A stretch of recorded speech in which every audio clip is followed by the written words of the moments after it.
Hola, bienvenidos nuevamente al webinar de la Universidad de Guadalajara que hemos estado haciendo durante todos los miércoles desde hace ya 2 meses y medio.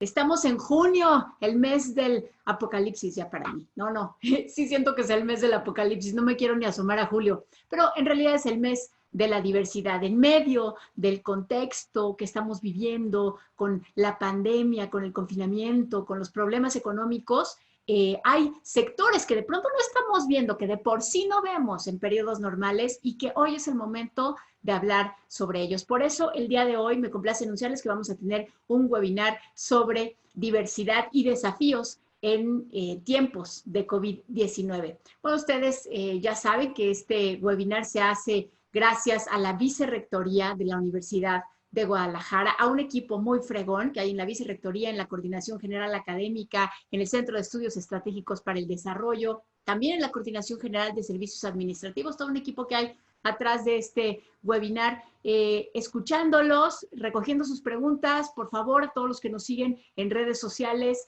acompáñenos con preguntas, comentarios, para que en la segunda parte de este programa podamos incluirlos y tener un diálogo con ustedes. Saben que este webinar se transmite en todos los medios de la Universidad de Guadalajara, en radio, en televisión abierta, pero también va a quedar grabado en las también redes y en la página de la universidad, así que después de que haya finalizado, ustedes lo pueden encontrar completo en www.udg.mx y por supuesto en las redes. Ya me estaba olvidando además, y es importante que se los diga, que este programa no solamente llega a Jalisco, también llega a otras partes de la República e incluso a Estados Unidos gracias a la APP Hours Network. Bueno, pues ya sin más preámbulo, vamos a empezar nuestro programa el día de hoy. Le voy a dar la palabra a nuestro primer panelista. Vamos a tener una primera parte en la que 4 expertos van a hablar sobre los desafíos de la diversidad en tiempos de pandemia y después de eso les vamos a dar espacio, como les decía, a sus preguntas y comentarios. Entonces, empiezo con Israel Huerta Solano. Israel es psicólogo y especialista en inclusión educativa. Él es miembro además de la Unidad de Educación Incluyente del Centro Universitario de Ciencias de la Salud. Israel, te voy pidiendo que por favor actives tu micrófono. Y entiendo, Israel, que nos vas a hacer un panorama general de los desafíos que se viven en materia de diversidad, pero para empezar, explícanos qué es eso de la diversidad y cómo podemos hablar de inclusión y si esto solamente tiene que ver con cuestiones sexuales o con cuestiones de alguna discapacidad o con cuestiones de género. Por favor, vamos a empezar por allí para empezar por el principio. Israel, adelante. ¿Qué tal? Muy buenos días a todos los que nos están viendo.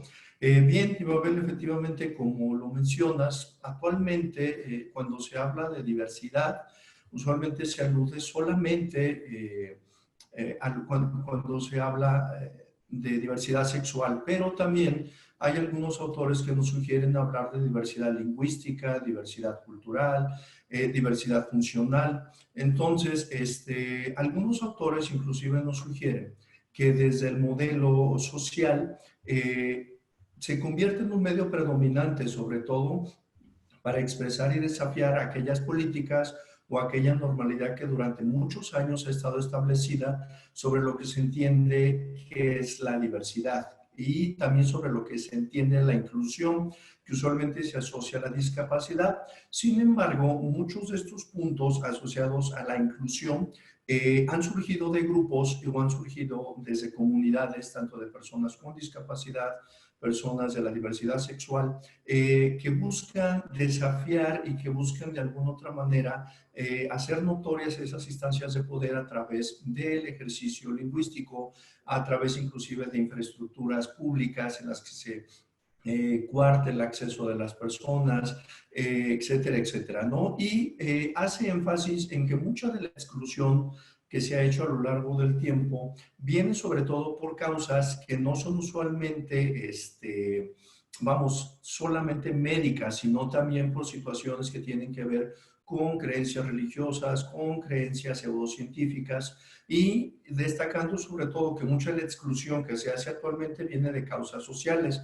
Por lo tanto, es muy importante el marcar todo esto dentro de un enfoque de derechos humanos, sobre todo que nos permita analizar la inclusión de todas las personas, ojo, de todas las personas, desde un análisis de las políticas públicas, también haciendo una crítica a la materialización que se han hecho de aquellas enunciaciones normalizadores, por ejemplo, el decir la heterosexualidad o la homosexualidad solo como algo antagónico, y también algo que nos lleve a la lucha por los derechos civiles de las personas, que de esto precisamente rescataríamos la inclusión como la recuperación del discurso de aquellas personas que históricamente han sido consideradas como diferente, lo cual, como ya te mencionaba, no solo responde a la discapacidad, sino también a la interseccionalidad de la persona, es decir, las personas tienen desde este modelo de inclusión, desde el modelo social, son poseedoras de una identidad política, de una identidad discursiva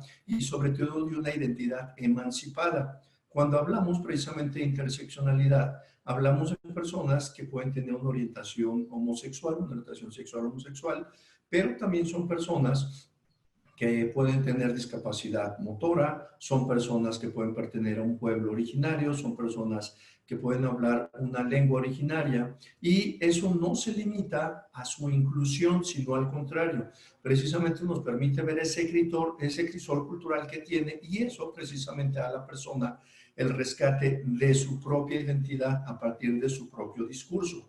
Y no solamente trabajar la inclusión, vamos, desde el punto de vista que nos ha marcado históricamente también lo que es la educación especial, es decir, solamente atender a aquellas personas que desde un enfoque médico psicológico se consideran distintas o no dentro del marco de lo que es lo normal, ¿va? Entonces, por lo tanto, desde este modelo, cuando hablamos de inclusión, también buscamos la identificación de cómo erradicar aquellas formas políticas, culturales y sociales que han buscado normalizar a las personas, dejándolos dentro de aquella experiencia que es su propia vivencia de la homosexualidad, de la discapacidad, de pertenecer a un pueblo originario. Es decir, recuperar la experiencia de la persona para poderla incluir y se siente incluida. ¿Verdad? Muchas gracias, Israel. Yo creo que también más adelante nos hablarás de los problemas que o ahorita todavía, a ver si puedes en un minuto. Ay, en un minuto ya te la puse muy difícil. De los problemas que estás viendo tú ahorita como especialista en inclusión educativa, los problemas que estás viendo causados por el COVID.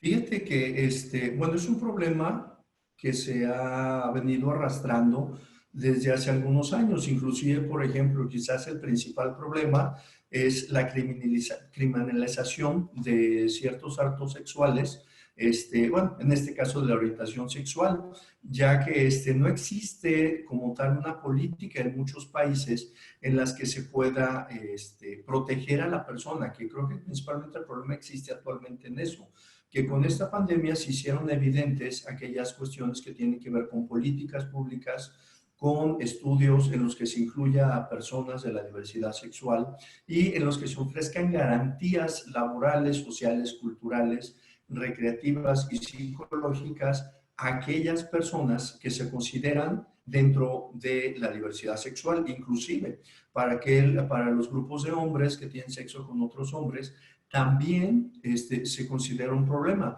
dado que precisamente la orientación y la identidad actualmente solamente, pues a nivel mundial, solamente 52 países ofrecen precisamente esta protección constitucional que precisamente otorga las garantías de todos los tipos que te mencioné, laborales, sociales, culturales, de desarrollo. Y esta pandemia lo que ha venido a hacer es maximizarlos o hacerlos evidentes, precisamente porque se ha manifestado en expresiones de odio, agresiones físicas y acoso dentro del mismo ambiente familiar o inclusive precisamente en los ambientes virtuales. Y obviamente pues esta gama lo que ha traído es que muchas personas al estar en confinamiento tengan esa, vamos, dificultad o esa imposibilidad de incluirse pero también viene de la dificultad de conocer a veces los mismos derechos o protecciones que ofrecen la distinta agenda política y pública.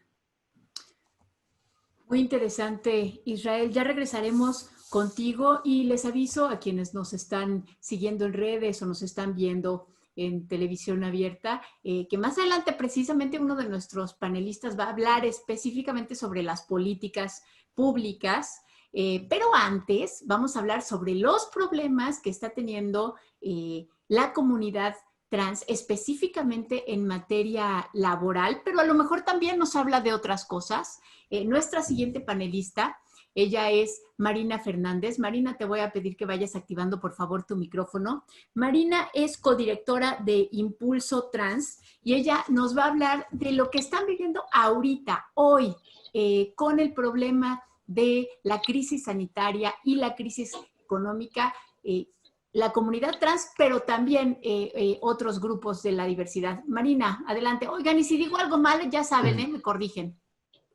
Claro que sí. Hola, ¿qué tal? ¿Cómo están? Mi nombre es Marina Fernanda Espejo y formo parte de dos asociaciones, como lo mencionabas, Incidir AC y Impulso Trans. Bueno, antes de poder entrar de lleno al problema que está ocurriendo en la comunidad trans, que hay que definir bien qué es la comunidad trans, porque siempre hay muchas dudas cuando hablamos de la comunidad trans, ¿no? Hablamos de la comunidad trans cuando estamos hablando de una sección o una población específica de las siglas LGBTIQ, ¿no? Que hablamos de las tres T, que es transgénero, transexual y travesti.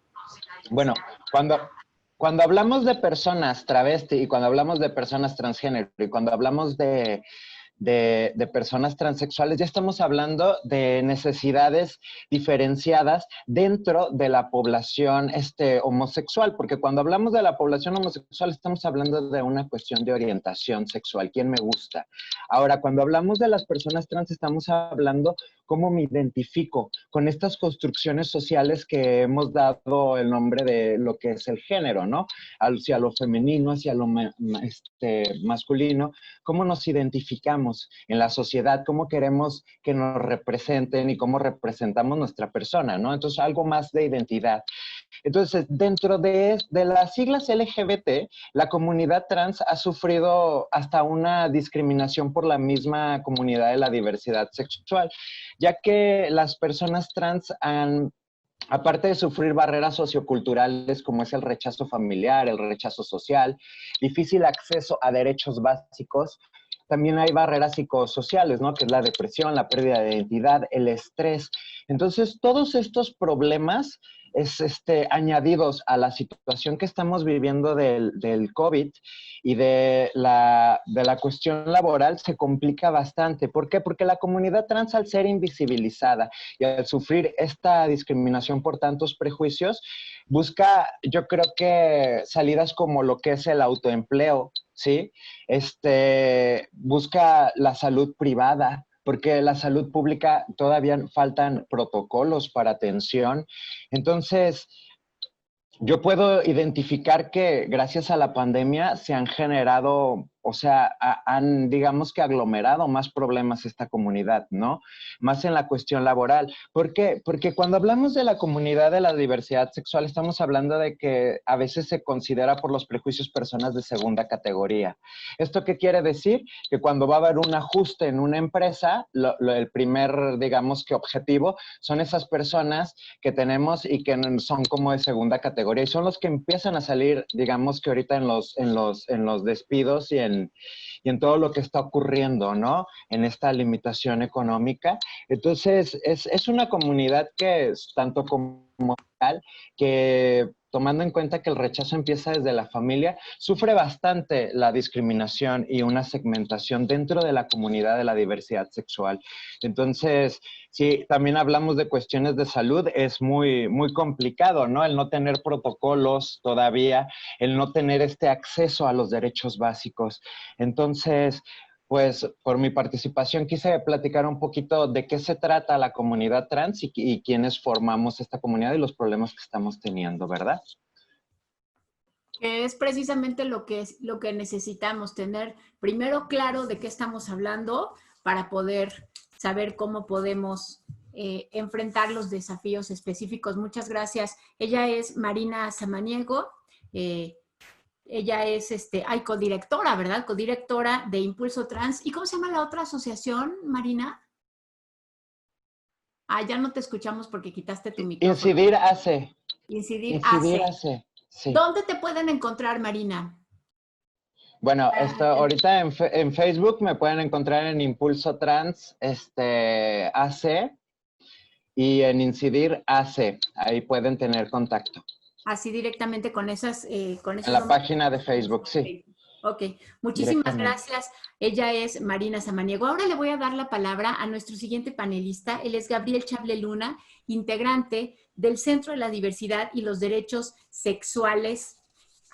Gabriel nos va a platicar sobre pues, la salud mental, el problema que se está viviendo con el encierro, la manera en la que se están viviendo los problemas de salud, incluso los duelos. Si estoy equivocada, me corriges, Gabriel. Te voy a pedir que actives tu micrófono y bienvenido. Es un gusto tenerte aquí, Gabriel. Muchísimas gracias, Ibabel, y muchísimas gracias a todas las personas que nos acompañan el día de hoy. Sí, efectivamente, uno de los temas que a mí me ha parecido sumamente importante durante este último periodo en el que pues, la situación nos ha llevado a la necesidad y la urgencia del autocuidado y la prevención para hacer frente al COVID, que implica llevarnos a largos periodos de tiempo en casa, ya sea en el núcleo familiar o con las personas con las que convivimos o personas que viven por su cuenta. El duelo por la pérdida de toda esta rutina. Bueno, hemos perdido muchas cosas. Me gustaría contextualizarlo.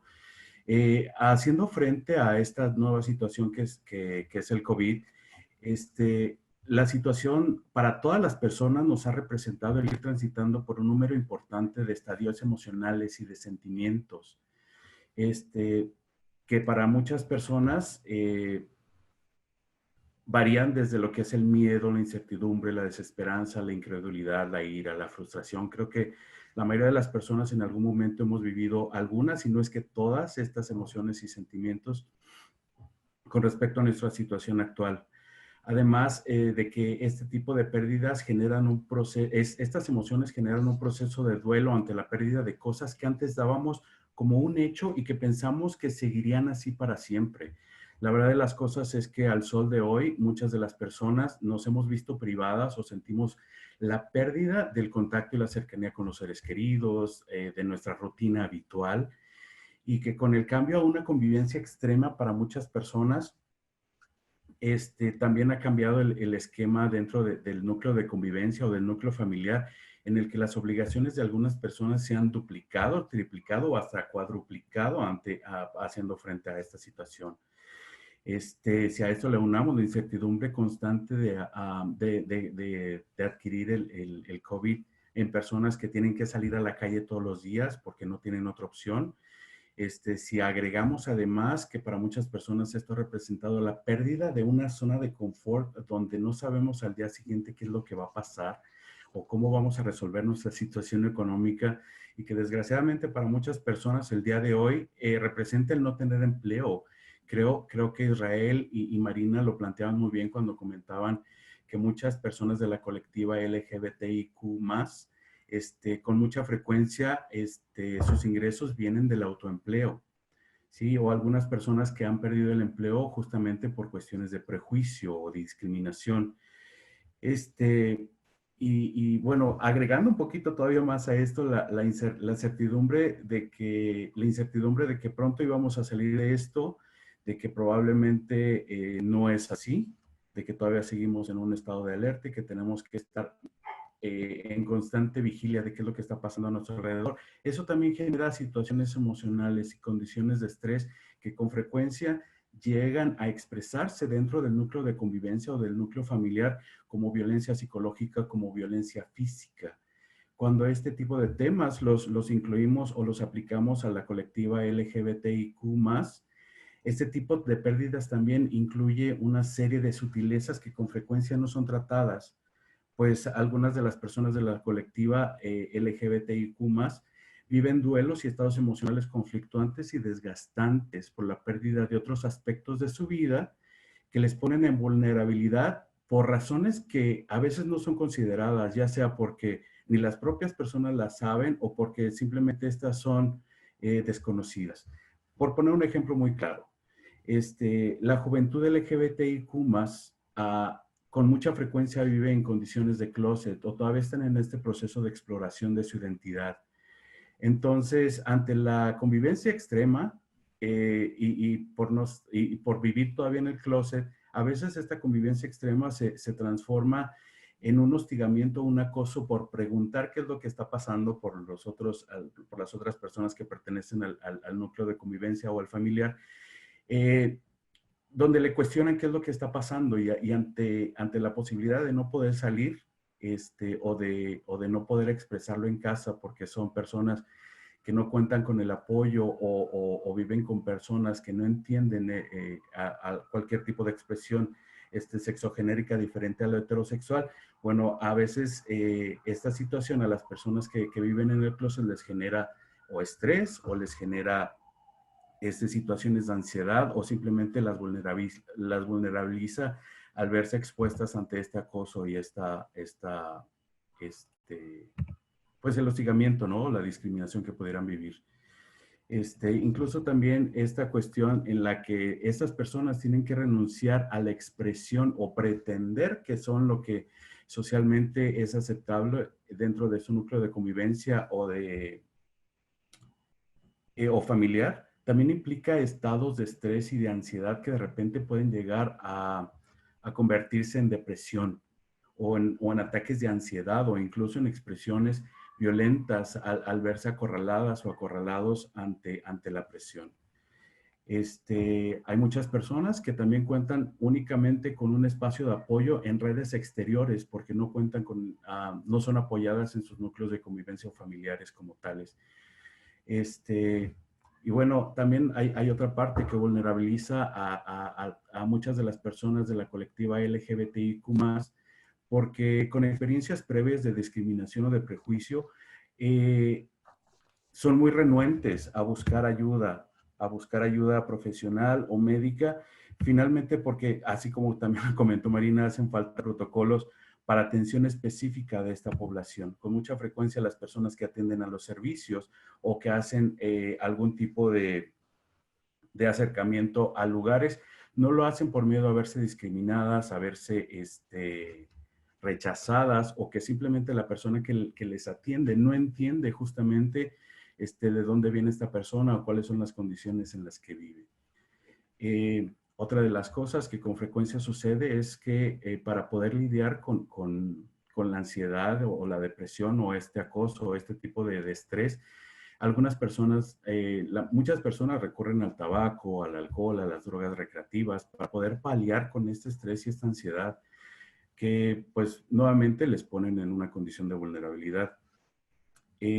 También pues bueno, viene esta situación en la que el COVID también dentro de la colectiva LGBTIQ+, hace estragos únicamente no por la vulnerabilidad en que pone a todas las personas, sino también aquellas personas que tienen una situación previa de salud mental o física, como podría ser la desnutrición, justamente al carecer de recursos adecuados para alimentarse de una manera óptima, el desgaste por el estrés o los ataques de ansiedad, esta incertidumbre que les mantiene siempre al filo, la depresión o enfermedades ya como el VIH, el cáncer, que de repente son condiciones previas que se presentan mucho dentro de la colectiva.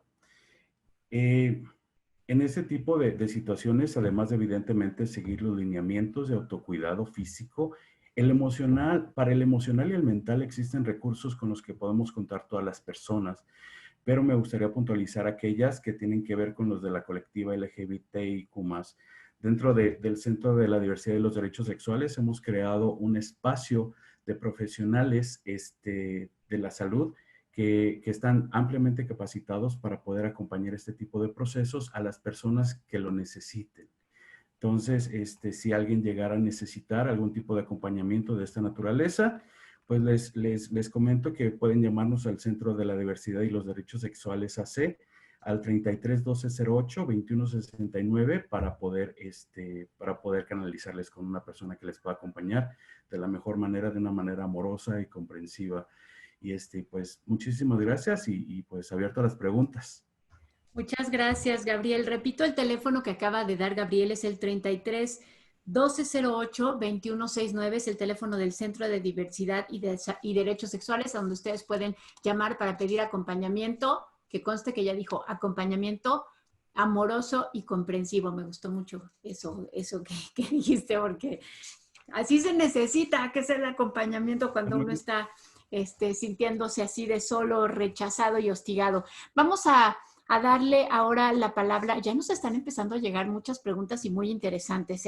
Muchas de ellas tienen que ver con los consejos, sobre todos los problemas que han estado diciendo los panelistas. Entonces, a todos los panelistas desde ahorita les digo que vayan pensando como en qué consejos dar frente a la falta de protocolos, frente a la depresión, frente a los colectivos que no están funcionando, etcétera. Ahora sí le voy a dar la palabra a nuestro cuarto y último panelista para después entrar ya a las preguntas y comentarios. Él es Marcelino Orozco Flores, él es jefe de diversidad en la Dirección de Inclusión y Migrantes en Zapopan. Migrantes, ¿verdad? Sí, también. Sí. Bueno, Marcelino, ¿qué tal? ¿Cómo estás? Bienvenido. Hola, ¿qué tal? Buen día, Ibabel. Muchas gracias por la invitación. Gracias a la Universidad de Guadalajara. Es un gusto compartir espacios para la reflexión con mis compañeras y compañeros de este webinar y con todas las personas que nos están sintonizando. Para entrar de lleno al tema, creo preciso que nos preguntemos en este contexto de pandemia, cómo estamos respondiendo las instituciones gubernamentales, ¿no?, encargadas de promover la igualdad y de prevenir y eliminar la discriminación de las personas LGBTIQ+. Y podemos comenzar diciendo que la pandemia, que también nuestros compañeros y compañeras ya lo mencionaron, ¿no?, del COVID-19, no afecta a todas las personas por igual. De hecho, los contextos de las personas en situación de vulnerabilidad se han vuelto aún mucho más vulnerables. Y esta pandemia ha visibilizado que justamente el ejercicio de los derechos humanos de las personas LGBT+, en comparación con el resto de la población, pues sigue siendo desigual. Por ello, la urgencia de repensar desde las instituciones gubernamentales y también de las asociaciones civiles y de la población en general, ¿no?, la manera en que hemos venido trabajando a favor de dicha población. Las autoridades no estábamos preparadas, ni las organizaciones sociales, creo yo, de la sociedad civil, para responder a tiempo a todas las necesidades de esta población. Y de hecho, esta pandemia nos ha tomado a todas y a todos por sorpresa y nos ha obligado a cambiar abruptamente la forma en la que hemos venido trabajando. No obstante, se han llevado a cabo algunas acciones para ayudar a dicha población. Por ejemplo, desde el gobierno de Zapopan se habilitó por medio del DIF una línea telefónica para dar contención psicológica y emocional en caso de que lo requieran las personas, y el teléfono es 3626-7640. Lo vuelvo a repetir, 3426-7340. El Instituto de la Juventud Zapopan, por medio de sus redes, también está dando apoyo a todas las juventudes diversas. Sé que muchas de las personas que nos están sintonizando son jóvenes también, y las están canalizando, todas las necesidades las están canalizando a las diferentes instituciones. Mediante su campaña Está Chingón Sentirse Bien, siguen impulsando diferentes actividades de áreas de salud mental, y también contamos, por ejemplo, con el Hospitalito, el Hospital General de Zapopan, quienes brindan apoyo a toda la ciudadanía y cuentan con personal especializado en psicología y también en psiquiatría. También hemos sido vínculo con el gobierno del estado de Jalisco mediante su programa de despensas para ayudar a grupos en situación de vulnerabilidad de la población LGBT+, y por medio de las capacitaciones de Zapopan Ciudad Incluyente. Por ejemplo, seguimos sensibilizando y preparando a todas las y los funcionarios y los servidores públicos del ayuntamiento y de la administración pública de Zapopan en temas como derechos humanos y servicio público, igualdad de género y cultura de paz, e igualdad y no discriminación. Esto no lo hacemos obviamente solos, lo hacemos en colaboración con más dependencias con algunas regidoras, el equipo de algunas regidoras y más dependencias dentro de la administración pública, y también con instituciones fuera, como la Comisión Estatal de Derechos Humanos o la Cátedra UNESCO de Igualdad y No Discriminación.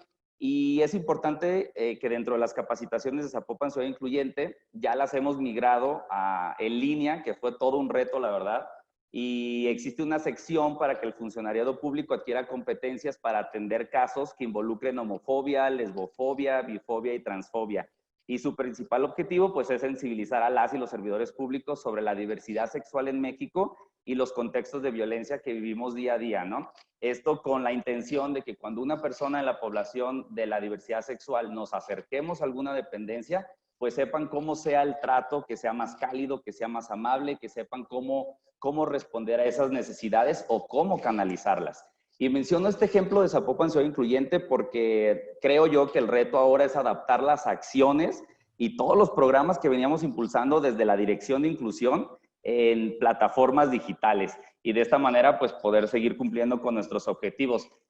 Tampoco hay que olvidar que los presupuestos a los gobiernos se han ajustado muchísimo, que han tenido que ser ajustados para atender justamente la emergencia sanitaria, aunado a los recortes de las organizaciones de la sociedad civil que han venido experimentando incluso desde antes, ¿no? Desde el inicio de la administración federal.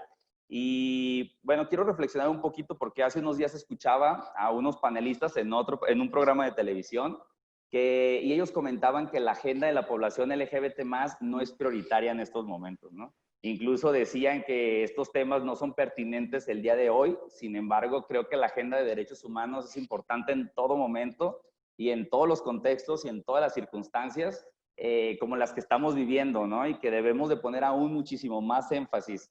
Los derechos humanos representan un reto en tiempos donde las prioridades, por ejemplo, en este momento, pudieran ser otras, ¿no? Como la reactivación económica, como contener la pandemia, si se abren nuevamente o no las fronteras, la libre circulación y otras circunstancias políticas y sociales que vive el país.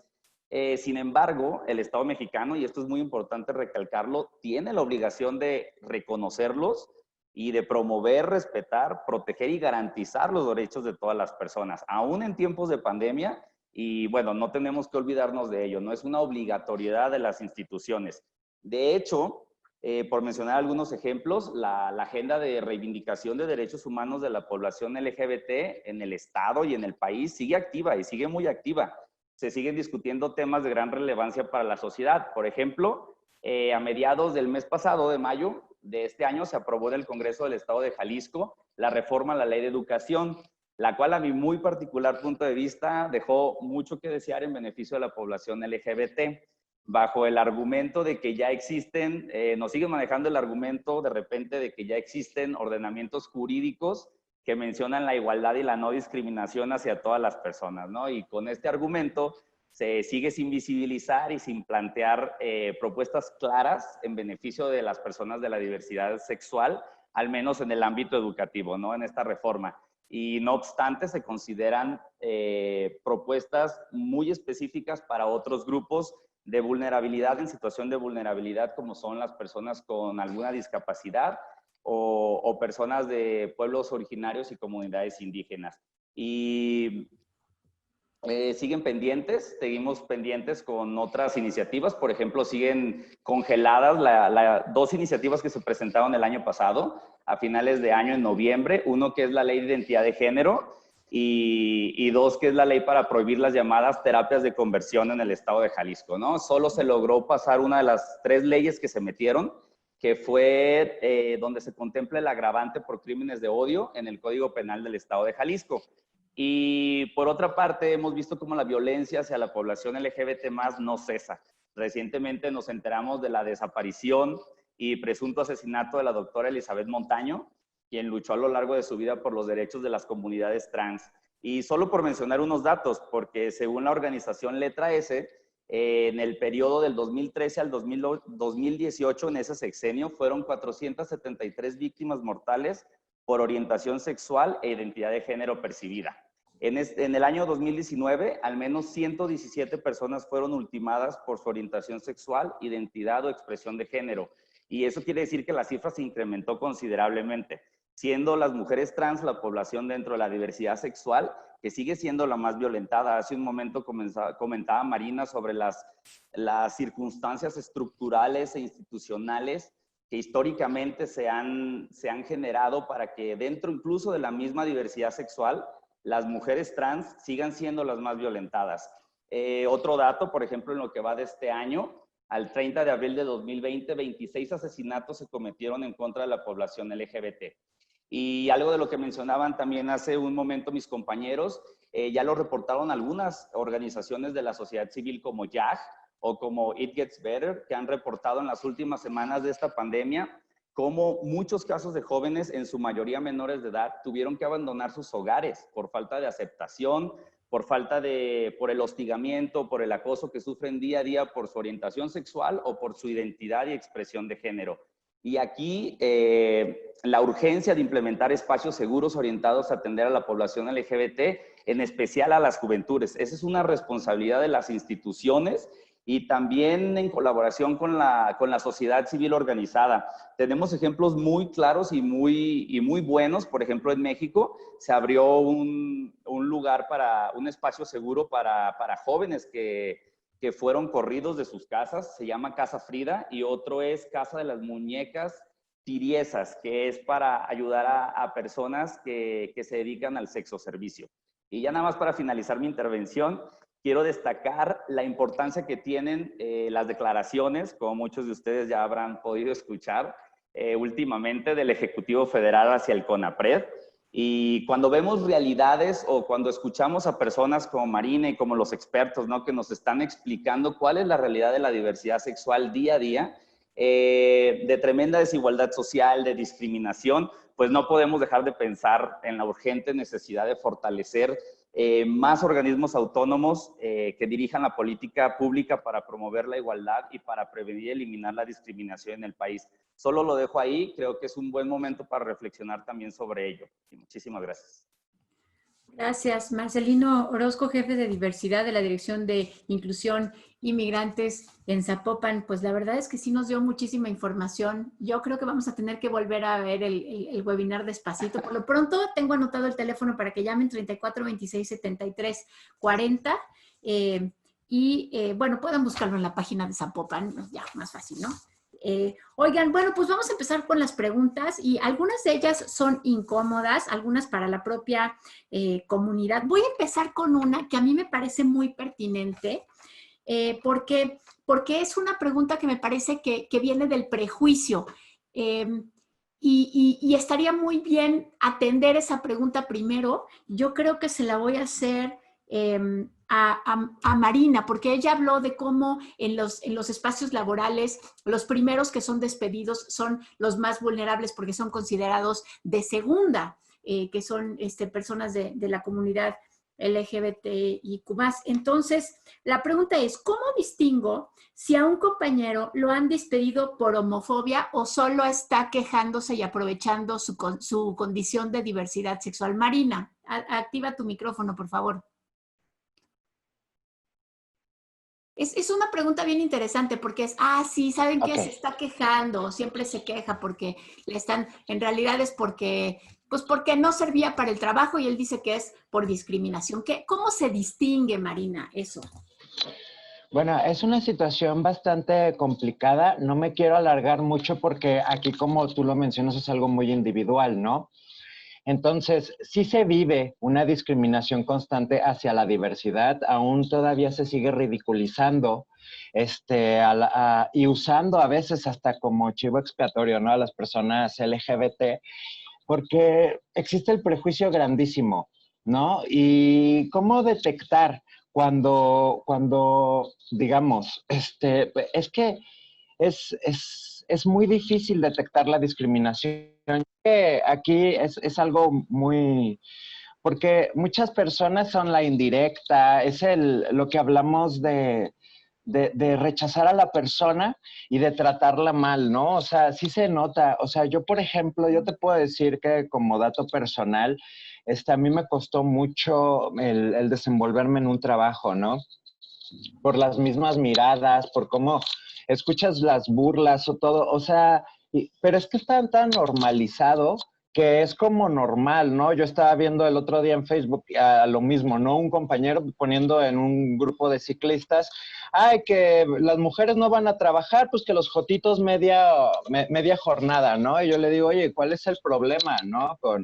¿Por qué hay, para empezar hay que quitar todos estos lositos y olvidarnos? Porque todo eso hace que la persona se sienta mal, ¿no? Entonces a veces es difícil distinguir cuando la discriminación, porque tendemos a maquillarla mucho, ¿no? O sea, con chistes, o sea, es bastante complicada la cuestión laboral. Y si lo definimos más hacia las personas trans, pues... Híjole, o sea, desde que sales de tu casa a veces lo estás viviendo a la primer cuadra. Entonces, yo lo que recomendaría, pues simplemente es que tú te das cuenta cuando te corren por una situación. O sea, si tú estás bien en tu trabajo y te estás desenvolviendo correctamente, que aún así es muy complicado cuando existe esta discriminación constante, pero es esa necesidad de conseguir dinero, ¿no? Entonces yo lo veo muy complicado el específico. Faltan muchos protocolos y falta el visibilizar a la comunidad, ¿no? Marina, aprovecho que acabas de mencionar lo del protocolo, sigo contigo. Así brevemente, esa es otra de las preguntas. ¿Qué protocolos, Marina, son los que faltan? Hace rato también lo habías mencionado y me pusieron, bueno, ¿y cuáles son esos protocolos que deberían de existir? Me parece que la pregunta está más relacionada directamente con lo que habías dicho hace rato sobre los protocolos de atención médica.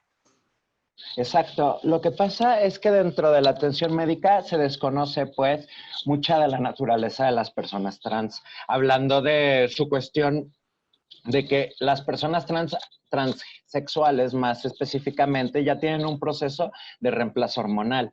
En este reemplazo hormonal estamos hablando ya de características diferenciadas a una persona que no está tomando un reemplazo, ¿no? Y en ese aspecto muchas veces los médicos no saben qué hacer, ¿no? O sea, ¿cómo atiendo a esta persona? Si no sé si es hombre o mujer o cómo... O sea, se complican mucho y no existe este protocolo ni siquiera de trato, ¿verdad? O sea, llega una mujer trans y lo primero que hace es pues tratarlo como si fuera un hombre y empezarlo a, de alguna manera, ya desde ahí, ¿no? Desde lo inicial. Ahora, muchas veces hasta en el mismo centro de salud te piden que te desnudes para ver qué eres y cosas así que, digo, no es una manera, falta la atención completamente hacia las personas trans. Y por parte es la misma, digamos que ignorancia, ¿no? De que existe esta población y de cómo tratar. Digo, ya se está trabajando con protocolos, o sea, en esa formación de los protocolos. Yo recuerdo que antes del COVID, llegué hasta a sentarme en una mesa con el INE porque ellos ya están trabajando también su protocolo para personas trans. Pero todavía falta mucho, ¿no? Entonces, ahora sí que se vino la avalancha del COVID y eso vino a complicar bastante la situación y más en esto de salud, ¿no? Porque muchas mujeres trans han quedado afuera del hospital por falta de atención, por no saber qué hacer, ¿no? En cierta situación. Claro, se detuvo todo. Muchas gracias, Marina. La siguiente pregunta se la voy a hacer a Gabriel Chable. Gabriel, por favor, activa tu micrófono. Ahí te va, ¿eh? Bueno, y si alguien más, ya saben, si algún otro de los panelistas quiere complementar alguna de las respuestas, simplemente me avisa. Gabriel, ¿qué opinas de que este año no haya marchas en la calle? Sobre todo, y ahí te va esto, es que esto es de alguien enterado porque es Ricardo Salazar el que manda la pregunta. Dice, sobre todo en el contexto de que había 2 comités peleados y de unos años para acá había 2 marchas que competían por la marca y cree él que se perdía el mensaje político. Bueno, ¿qué opinas de esto? Y ahora con el COVID, pues menos. No, o sea, pues, no hay mensaje, estaban peleados y ahora menos. Sí, antes por esta situación que mencionas, la situación de la marcha era complicada, ahora con el COVID todavía más. Yo creo que finalmente el poder realizar una expresión pública del orgullo LGBTIQ+, ha sido siempre importante para nosotras y para nosotros. Sobre todo porque es una manera de visibilizar y de poder empezar a crear maneras de que las personas se pregunten qué está pasando, de qué representa este LGBTIQ+, de qué representa esa bandera de los colores y demás. Pero ya específicamente de por qué no ha habido marcha, yo creo que ha de ser un tema complicado el el no tener un espacio donde presentarnos, más allá de que si hay uno o dos colectivos que se hacen cargo de la marcha y que hay dos marchas y que están en conflicto, bueno, eso nos lleva a que nuestras opciones, así como nuestro estilo de vida ha cambiado, que también nuestra expresión se cambie.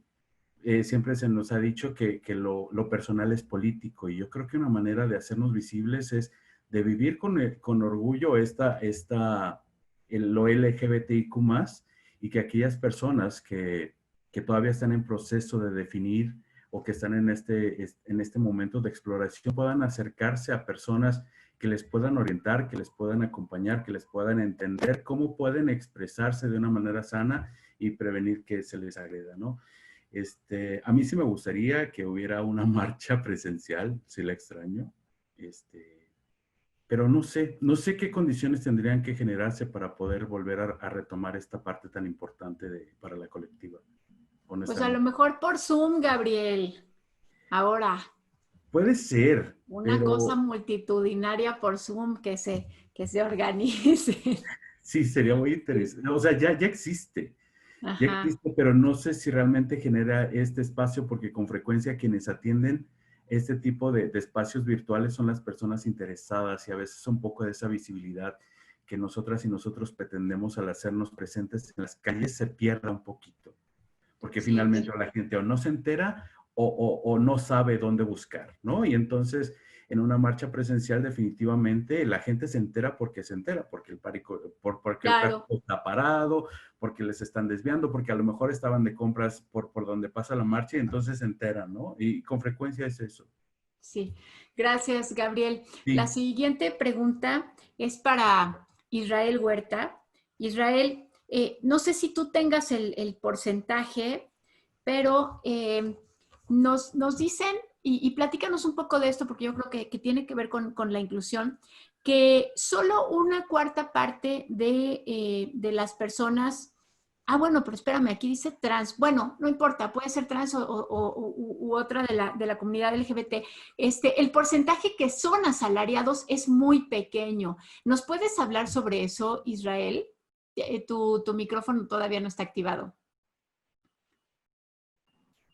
Sí, ¿qué tal? Sobre el bajo sí. porcentaje que son asalariados. Ya nos había dicho Marina que muchos pues buscan el autoempleo. Sí, fíjate que es curioso el dato que preguntas, porque efectivamente, aunque se menciona una cuarta parte, no es real, por lo menos en términos de saber cuántas personas se encuentran asalariadas, o cuántas personas se dedican al autoempleo, o cuántas personas se dedican a tal o cual cosa. Ya que al hacer un tipo de encuestas de este tipo, o al hacer este tipo de preguntas, también se consideraría de alguna otra manera la invasión a la persona, ¿no? De hecho, por ejemplo, hay algunas estadísticas, por ejemplo, ofrecidas pues por la OMS, inclusive en salud, ofrecidas por los otros organismos, donde se menciona que una cuarta parte o solamente la mitad de una población, pero estamos hablando de encuestas que se hacen con 100,000 personas. Sin embargo, esto también implica que la persona se autoidentifique como parte de la comunidad LGBT. Y eso también complica el asunto, ¿no? Porque el hecho de nosotros hablar de autoidentificarte como parte de la comunidad también implica como mencionaba Marina, que se haga vista o se ejemplifique la discriminación o las preguntas incómodas o las situaciones. Entonces, no, por lo menos yo tengo una cifra exacta, y creo que a lo mejor se atreva a dar una cifra totalmente exacta sobre qué o cuántos, también estaría obviando muchas de las personas que no se identifican dentro de esta comunidad, ¿verdad? Gracias, pues sí, es verdad, tienes razón, pues es que el registro es de suyo, muy, muy complicado. Marcelino Orozco, jefe de diversidad de la Dirección de Inclusión, la siguiente pregunta es para ti, y es un poco como para molestarte, porque es bueno, ¿y qué? O sea, la atención que se brinda en esa dirección, nada más es a zapopanos, esa es la que es para molestar, porque además se complementa con... o somos los zapopanos los que estamos pagando para todos los demás. Fíjate, viene para molestar por los dos lados. Pero por otro lado, también la pregunta es, ¿y qué más hay en Jalisco y en el país? ¿Qué lugar ocupa Jalisco en la atención que se hace desde el sector público? ¿Y qué más hay aparte de lo que tú tienes? Ya habías mencionado tú que tienen algunos convenios, pero hay que ampliar eso. Sí, muchísimas gracias. No, ninguna pregunta incómoda, al contrario. A nosotros las acciones, los programas y las políticas públicas que emprendemos desde Zapopan, pues obviamente el presupuesto es para justamente atender a la población que vive o que transita por el municipio. Algo importante es que desde el gobierno del estado de Jalisco también hay una dirección de inclusión a personas de la diversidad sexual, que de hecho trabajamos de la mano con ellos en muchas de las cuestiones, porque la agenda LGBT pues es muy amplia y no nada más. Nosotros como municipio hay muchas cosas que no estamos llevando a cabo porque no es de nuestra competencia, ¿no? Pero hace rato, por ejemplo, que Marina mencionaba sobre los protocolos, nada más mencionar que sí existe un protocolo de salud, también uno del INE, efectivamente, como ella mencionaba. Hay uno de Seguridad Pública Federal, un protocolo también de la Comisión Nacional de Derechos Humanos en cuestión de acoso y hostigamiento en los centros escolares. Hay otro también de la PGR y hay otro de la Suprema Corte de Justicia de la Nación para impartir justicia. El reto está en nosotros, en las autoridades, y ahí la verdad es que tomo la responsabilidad. El reto está en nosotros. Por ejemplo, la Dirección de Inclusión y Migrantes, por medio del área de diversidad sexual, nosotros somos los que tenemos que acercarnos. Por ejemplo, en el protocolo de educación tenemos que acercarnos a la dirección de educación del municipio y tenemos que llevar a cabo acciones de capacitación para todo el personal docente que el día de mañana se puede topar y que día a día se topan pues con este tipo de situaciones, ¿no? Que son percibidas la orientación sexual o la identidad de género desde la niñez y que las niñas y los niños sufren este acoso constantemente y este hostigamiento. Entonces, el reto está en nuestra cancha, claro que sí. También en el gobierno del estado de Jalisco, como les comentaba, la dirección ayuda muchísimo porque así nos hemos podido estar coordinando en esta cuestión para generar espacios seguros y para generar...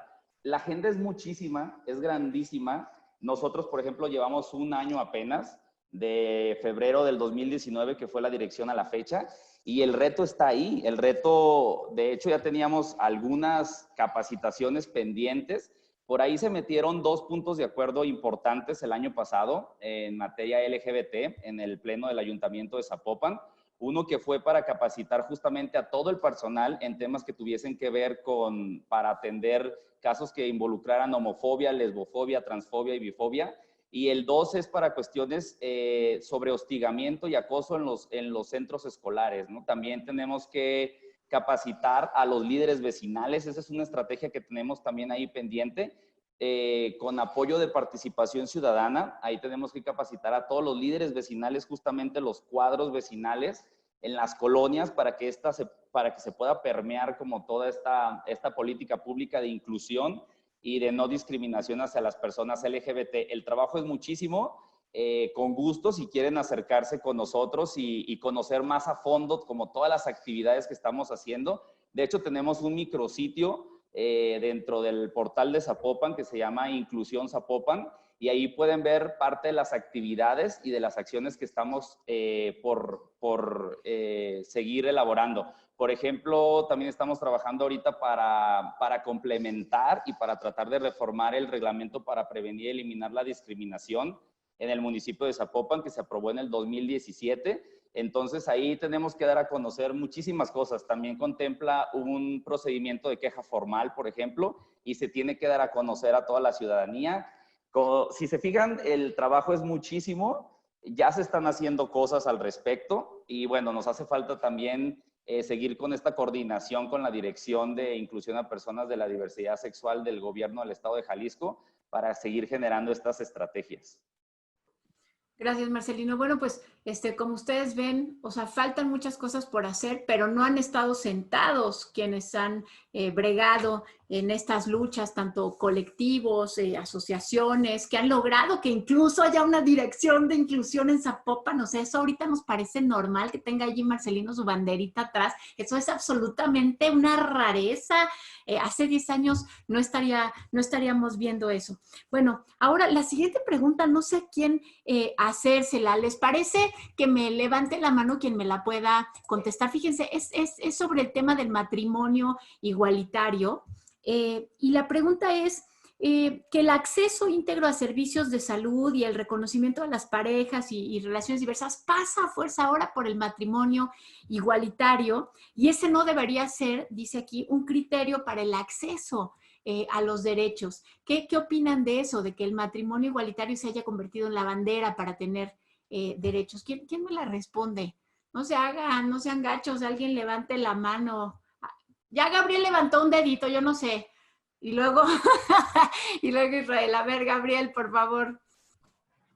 Fíjate que me parece sumamente importante esta cuestión, porque Israel lo mencionaba hace un rato ya con esta cuestión de cómo todo está estructurado de una manera en que lo heterosexual es lo socialmente aceptable. Entonces, cuando llegan nuevas maneras en las que las necesidades de las personas se hacen visibles, hay como una desestructuración mental en que dice, a ver, ¿cómo ahora resulta que hay personas que tienen algún privilegio o que toman esta cuestión del matrimonio como la bandera máxima para poder ejercer los derechos?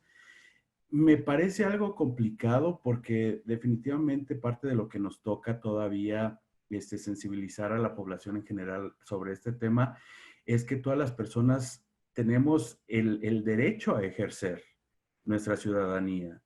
Entonces, el hecho de que alguien considere que el tema del matrimonio igualitario ha sido una bandera o ha sido una excusa para que las personas pudiéramos ejercer nuestros derechos constitucionales, por supuesto, me parece algo fuera de foco. Me parece como que no hay un entendimiento realmente de qué es lo que realmente representa este ejercicio, ¿no? El ejercicio de la ciudadanía, el ejercicio de las personas de hacer uso de sus derechos constitucionales. Muchas gracias, Gabriel. Y como Israel también ya había levantado, ahí ya me había hecho una seña. Israel, ¿quieres complementar la respuesta? Solo activa tu micrófono, por favor. Listo.